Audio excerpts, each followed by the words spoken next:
Portugal.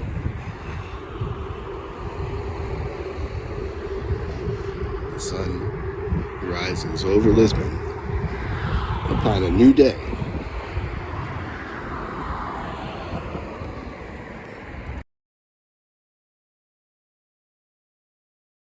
The area behind me is part of a restoration project. We'll talk more. So I'm walking through that area now. And at this point, we're not to the area. Well, we're close, but we're not to the actual restoration part of the project. When I get there, I'll talk a little bit more. But what this is, it's a project that was done by an NGO, so it's non-governmental. And this NGO is Urbem Fast Forest, and they are into urban restoration, planting forests in urban areas.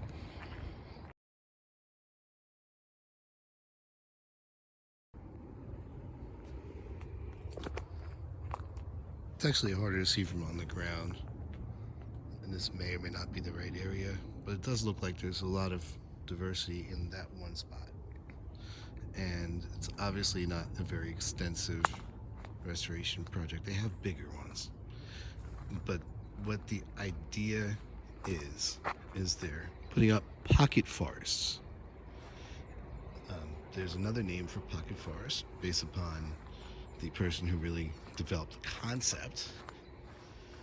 It's a Miyawaki forest. And that's what they're trying to do here. And it's good for urban areas, and I'll explain why.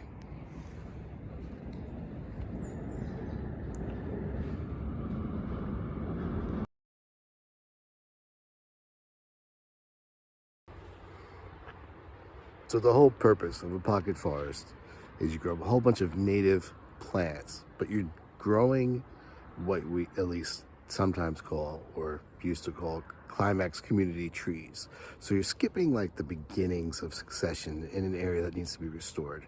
Planting these trees, native species, not the same species, but planting them in close proximity to each other so they compete for light and grow a bit quicker. So you really want a little dense pockets of these trees that are going to grow pretty large and make them grow pretty quickly. And part of the goal in this restoration is also to combat global climate change.